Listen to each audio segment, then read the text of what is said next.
Olá, amados, graça e paz. Aqui é Catiane Lins, do Ministério Vida. É uma alegria estarmos juntos mais um dia compartilhando a palavra de Deus. Nós estamos meditando no Evangelho de Lucas e o nosso capítulo é o capítulo 21.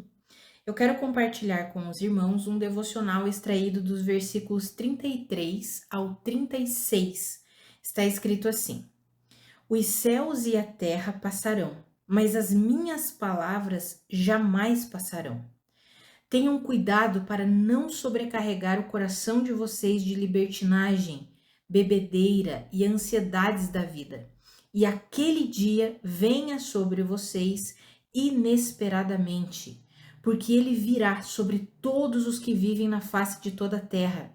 Estejam sempre atentos e orem para que vocês possam escapar de tudo que está para acontecer e estar em pé diante do Filho do Homem. Amados, nós vemos aqui nesse capítulo 21, alguns discípulos estavam ali falando com Jesus, ali do versículo 5 em diante, né? E falando sobre as pedras do templo, e o Senhor começa a falar que vai chegar um dia em que não ficará pedra sobre pedra, e os discípulos começam a perguntar quando que essas coisas vão acontecer, e Jesus vai descrevendo tudo sobre o final dos tempos.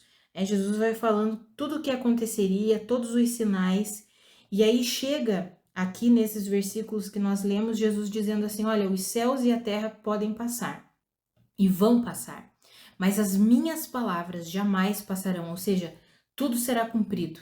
E daí ele diz: tenham cuidado para não sobrecarregar o coração de vocês de libertinagem, bebedeira e ansiedades da vida, e aquele dia venha sobre vocês inesperadamente, porque esse dia virá sobre todos os que vivem na face de toda a terra. Amados, aqui falando um pouquinho, hoje eu quero compartilhar com os irmãos um devocional falando um pouquinho sobre o final dos tempos. Quando nós lemos, amados, lá em Atos, no capítulo 2, quando acontece o Pentecoste, as pessoas olharam tudo o que estava acontecendo ali, aqueles homens falando em outras línguas, cada um entendendo no seu próprio idioma. Chegou outras pessoas de fora falando assim, eles devem estar bêbados. E aí o apóstolo Pedro, ele se levanta e diz assim: não, esses homens não estão bêbados, ainda é 9 horas da manhã. Eles não estão bêbados. O que está acontecendo aqui é o que foi profetizado pelo profeta Joel. E aí ele começa a declarar a profecia que está lá em Joel. Nos últimos tempos, eis que derramarei do meu espírito sobre toda a carne.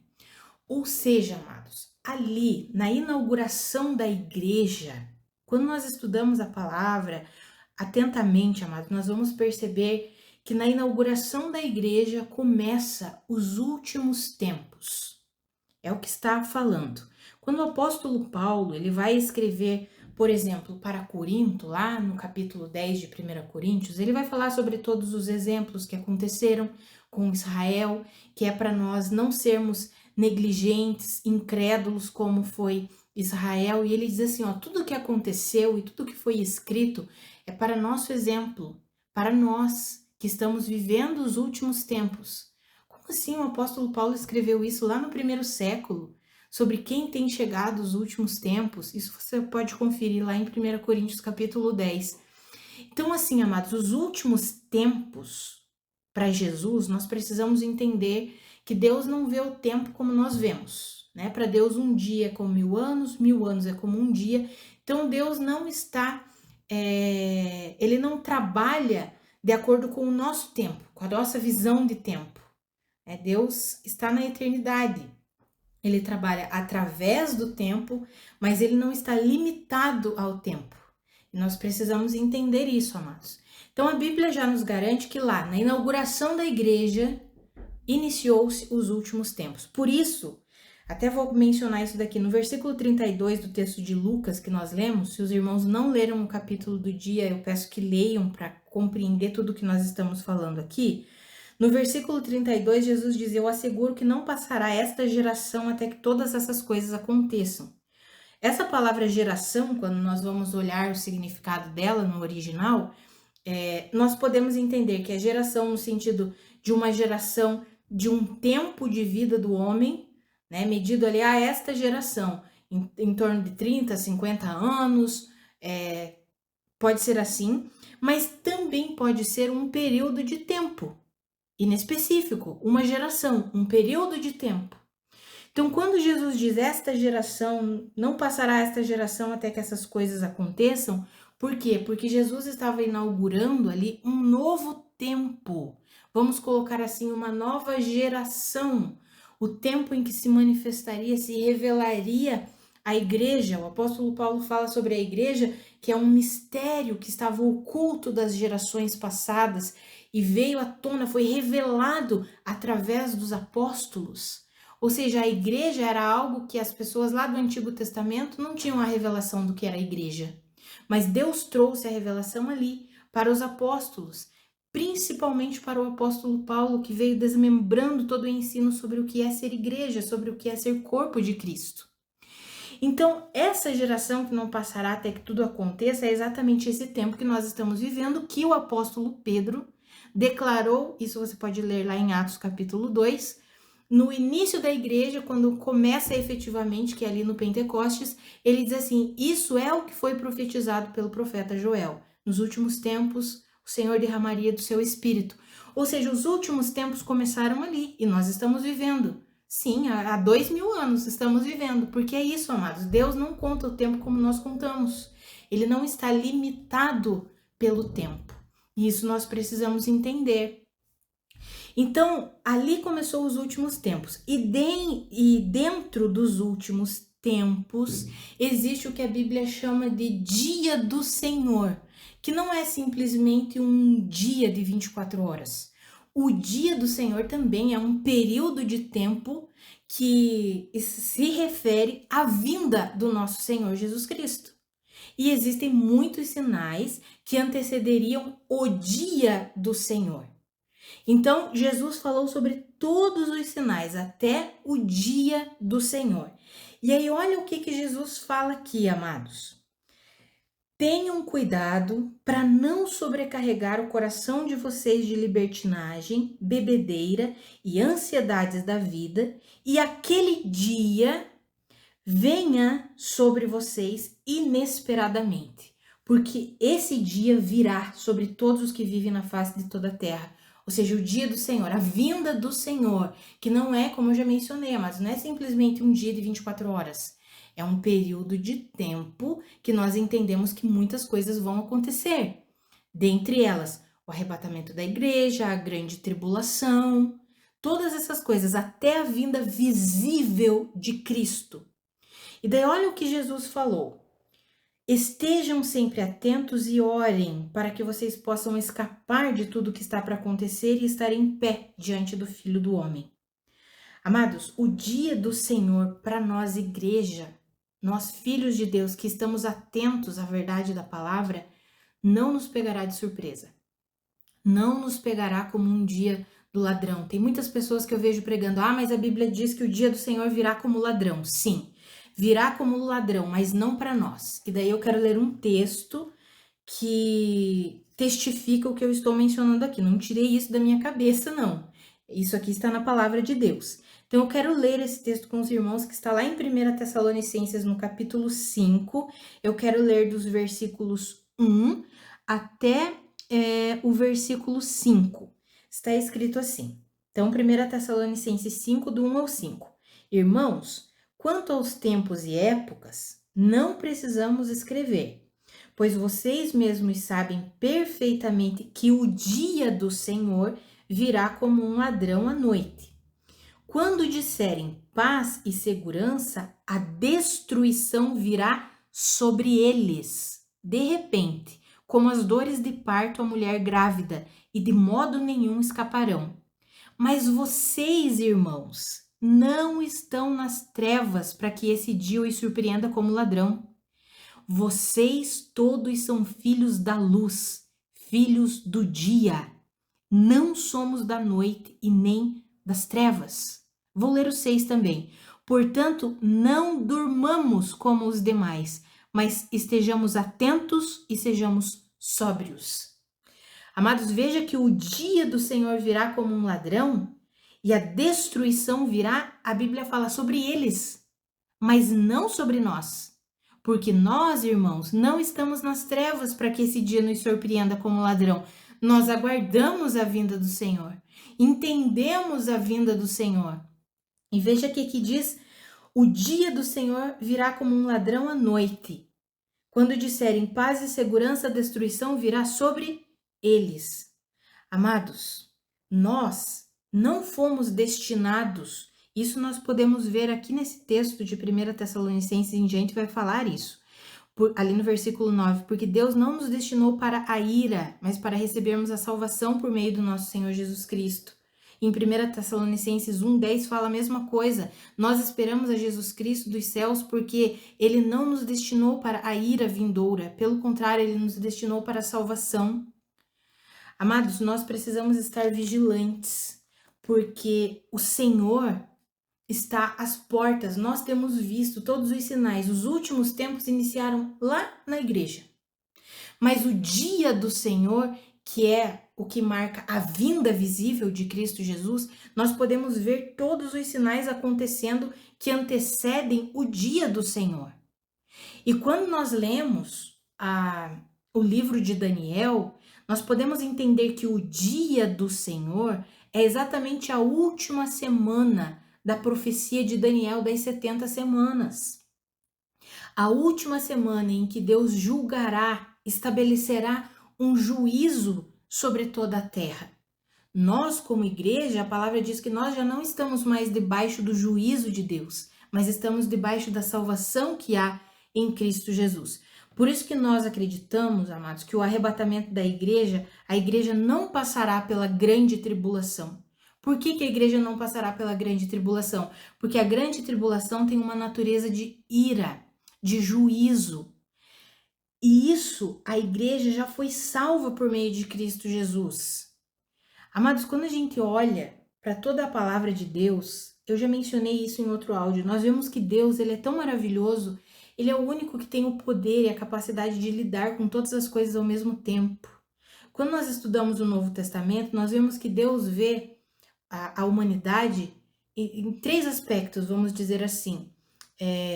Podemos dizer que é dividida em três aspectos: os judeus, os gentios e a igreja. A igreja é formada por todo aquele que crê em Cristo Jesus, seja judeu, seja gentil. Se crê que Jesus Cristo é o Senhor da sua vida, então está salvo. Então a igreja não faz acepção nenhuma, vamos dizer assim. Não que Deus faça acepção, mas Deus escolheu Israel como uma nação. Por quê? Porque ele decidiu que seria assim. Ele escolheu Israel como seu povo, a nação de Israel. Então, ele trata as nações da terra como as nações gentílicas, a nação de Israel. E agora nós estamos vivendo a geração da igreja. Mas ele não deixou de lidar com a nação de Israel e com as nações gentílicas. Só que agora ele dá a oportunidade para todo mundo, seja judeu, seja gentil, para todos que aceitarem a Jesus Cristo como Senhor, é salvo, será salvo. Então nós estamos vivendo nesse tempo maravilhoso do derramar da graça de Deus. Jesus Cristo é a graça de Deus, Jesus Cristo foi derramado em favor da humanidade. Mas o Senhor disse aqui no versículo 33 que os céus e a terra passarão, mas as palavras dele jamais passarão. Ou seja, tudo que foi profetizado a respeito de Israel, tudo que foi profetizado a respeito das nações gentílicas, tudo que foi profetizado a respeito da igreja vai acontecer. As palavras do Senhor não passarão. Tudo vai acontecer. E qual é a promessa para a igreja? É o arrebatamento. A promessa para a igreja é sermos arrebatados num piscar de olhos, os nossos corpos serem transformados. O apóstolo Paulo explica isso. Os mortos em Cristo, veja que não são todos os mortos em Cristo ressuscitarão primeiro e nós, os que estivermos vivos, seremos transformados e então seremos arrebatados para estarmos com o Senhor para sempre. Nos encontraremos com o Senhor nos ares e estaremos com o Senhor Jesus para sempre. Essa é a promessa para a igreja. Para a igreja. Qual é a profecia para a nação de Israel. Sofrerão muitas coisas, muitas coisas mesmo, e é o que nós vemos desde que Cristo Jesus foi morto. Israel já sofreu e sofreu muitas guerras, muitas desolações, é o que está profetizado sobre Israel, até que venha Jesus Cristo e traga a redenção para todo Israel. Ou seja, Israel será salvo. Quais são as profecias a respeito das nações gentílicas? Amados, nós podemos ver, quando nós estudamos Daniel, nós podemos ver todas as profecias para as nações que não se rendem, nações aqui no sentido de para todos aqueles que não se rendem, para todos aqueles que não se rendem a Deus. Infelizmente, eles sofrerão juízo. Infelizmente, eles sofrerão. E essas profecias, elas se cumprirão. Por isso que nós precisamos entender a natureza da grande tribulação, né? Quando nós estudamos escatologia, é uma natureza de juízo. E olha o que Jesus disse, olha que promessa extraordinária, amados. Jesus diz assim: estejam atentos e orem para que vocês possam escapar de tudo que está para acontecer e estar em pé diante do Filho do Homem. Quando nós olhamos essa palavra escapar no original grego, essa palavra é ekpheugo. Essa palavra é formada por duas palavras, a preposição ek ou ex e a palavra pheugo. A palavra pheugo significa escapar, fugir, ser salvo pelo voo, desaparecer. E a palavra ek, a preposição ek, significa de dentro para fora. Amados, veja que Jesus está dizendo que ele quer o quê? Esse escapar é tirar a igreja. Estejam atentos e orem para que vocês possam ser arrancados, tirados de dentro para fora, serem salvos pelo voo. Um dos significados de pheugo é desaparecer. Quando nós lemos a promessa de Jesus Cristo para a igreja de Laodiceia, para a igreja de Filadélfia, lá em Apocalipse, amados, quando nós lemos Apocalipse 3:10, está escrito assim: visto que você guardou a minha palavra de exortação à perseverança, eu também guardarei você da hora da provação que está para vir sobre todo mundo, para pôr à prova os que habitam sobre a terra. Veja que a palavra diz: eu guardarei você da hora e não na hora. Se fosse na hora, o Senhor guardaria a igreja enquanto a tribulação está acontecendo, ele vai guardar a igreja na hora. Enquanto está acontecendo aqui na terra, nós estamos aqui, ele está nos guardando. Mas a palavra diz: eu guardarei você da hora da provação. E esse da hora é a mesma preposição ek, que é de dentro para fora. Por isso que nós cremos que o arrebatamento acontecerá antes da grande tribulação. Por quê? Porque o Senhor quer nos guardar disso. Por quê? Porque isso é um tempo de juízo e de tratamento que ele está fazendo com as nações da terra e com Israel também. Por quê? Porque não se renderam a Deus. Mas nós, igreja, já estamos aqui rendidos ao Senhor. Mas veja que Jesus disse assim: tenham cuidado. Ou seja, então só porque eu creio em Jesus, eu vou ser arrebatado? Olha o que Jesus diz: tenham cuidado para não sobrecarregar. Aqui eu estou lendo o texto de Lucas 21 que nós iniciamos, amados. Tenham cuidado para não sobrecarregar o coração de vocês com libertinagem, bebedeira e ansiedades ou preocupações dessa vida. E aquele dia venha sobre vocês inesperadamente. Ou seja, às vezes nós achamos que simplesmente por dizer que somos crentes, tá tudo bem. Mas o nosso coração está sobrecarregado com o quê? Libertinagem, bebedeira e ansiedades da vida. Que eu e você, nós tenhamos cuidado, amados. Estejamos atentos. Olha o que Jesus disse: estejam sempre atentos e orem, para que vocês possam escapar daquele dia que virá sobre toda a terra. Por quê, amados? Porque é a igreja vigilante, é a igreja atenta que vai ser arrebatada, a igreja que de fato é o corpo de Cristo, não é a igreja sistema eclesiástico, não é a igreja templo físico, mas é a noiva de Jesus. Essa vai ser arrebatada, não simplesmente quem declara uma fé da boca para fora, mas aquele que vive a fé em Jesus, aquele que de fato se rende ao Senhor todos os dias da sua vida. Olha que promessa extraordinária essa que eu mencionei com os irmãos de Apocalipse 3:10. Visto que você guardou a minha palavra de exortação à perseverança, eu também vou te guardar da hora da provação que está para vir sobre toda a terra. Ou seja, é uma promessa para a igreja corpo de Cristo, para pessoas que estão unidas, orando umas pelas outras, para pessoas que estão unidas, suportando umas às outras, para pessoas que estão unidas, ajudando umas às outras, para pessoas que estão unidas, vivendo de fato uma vida de rendição a Deus, em santidade, buscando ao Senhor, orando, se rendendo a Deus. Essa é a igreja que o Senhor vem buscar. Essa é a igreja que o Senhor arrebatará. Amados, que eu e você nós possamos entender isso. Jesus já nos deixou aqui o ensino. Tenham cuidado para não sobrecarregar o coração de vocês com as coisas desse mundo aqui, com as paixões desse mundo, com as preocupações desse mundo, com a luxúria desse mundo aqui. Não sobrecarregue o coração de vocês com isso, pelo contrário, estejam atentos, vigiem, orem, para que vocês possam escapar de tudo que está para acontecer e estar de pé diante do Filho do Homem.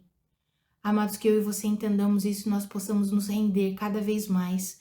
É por isso que quando nós falamos sobre a vinda do Senhor para nós não é para causar medo, não. A vinda do Senhor para nós nos causa cada vez mais uma expectativa de estarmos com o nosso Senhor Jesus. E por causa dessa expectativa nós vamos nos santificando, nos limpando, nos rendendo cada vez mais ao nosso Senhor. Por quê? Porque queremos estar com Ele. Porque queremos, como está escrito aqui, estar em pé diante do Filho do Homem. Olha que maravilha isso, amados. Eu não sei vocês, mas quando eu penso nisso, ser arrebatada e estar em pé com o corpo glorificado na frente do meu amado, do meu Senhor Jesus.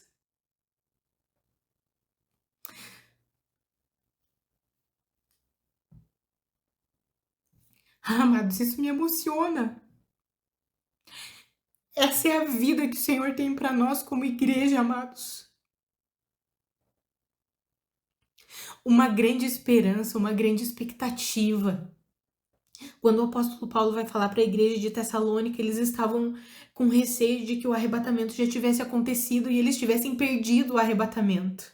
E aí Paulo vai explicar para eles: calma, calma, deixa eu falar para vocês todos os sinais, tudo que vai acontecer para que então vocês sejam arrebatados, para que então venha a manifestação do iníquo, para que então venha o dia do Senhor. Calma, deixa eu explicar para vocês. E aí ele explica tudo para os irmãos e ele diz assim: consolem-se com essas palavras, consolem uns aos outros com essas palavras. Ou seja, quando nós falamos sobre a vinda do Senhor, para nós, igreja, significa estarmos com Cristo. Para nós não é medo, para nós não é pavor, para nós não é desespero. É claro que nós estudamos escatologia, eu gosto muito de estudar, eu gosto de estudar os sinais, eu gosto de entender, olhar para o mundo hoje, ver as coisas acontecendo, mas nós, amados, estamos esperando a Cristo, o nosso Senhor.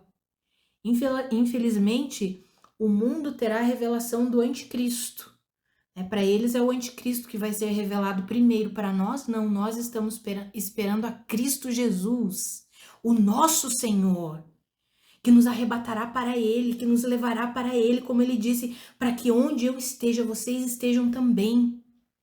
Amados, que eu e você nós possamos nos consolar com essas palavras e nos render cada dia mais ao Senhor, nessa grande esperança, nessa grande expectativa da vinda do Senhor.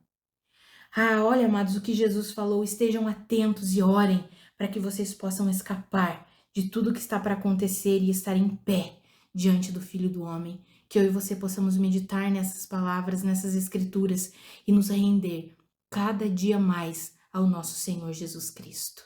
Vamos orar, amados?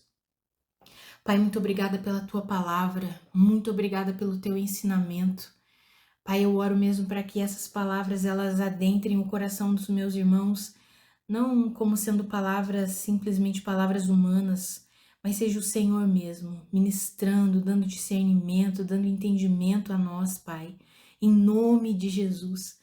Ai, Espírito Santo, o Senhor é tão poderoso, o Senhor é que nos instrui, é que nos ensina, é que nos ajuda, e eu oro mesmo para que o Senhor nos instrua, nos ensine, nos ajude a vivermos nesse tempo em que temos visto que está muito perto o dia do Senhor, e para nós o dia do Senhor significa estarmos com o Senhor Jesus para sempre, e isso é glorioso demais. Ah, Senhor, que eu e os meus irmãos sejamos fortalecidos com a força do seu poder e possamos viver a nossa vida diária rendidos cada dia mais a Ti, em obediência, em fé, a obediência que vem da fé, porque confiamos no senhorio de Cristo Jesus, porque confiamos na suficiência de Cristo Jesus, então vivemos em obediência ao Senhor, em rendição ao Senhor, em sujeição ao Senhor. Que eu e os meus irmãos, Pai, nós vivamos assim, em nome de Jesus. Amados, que a graça e a paz do nosso Senhor Jesus Cristo sejam multiplicadas sobre a sua vida. Um grande abraço e até amanhã.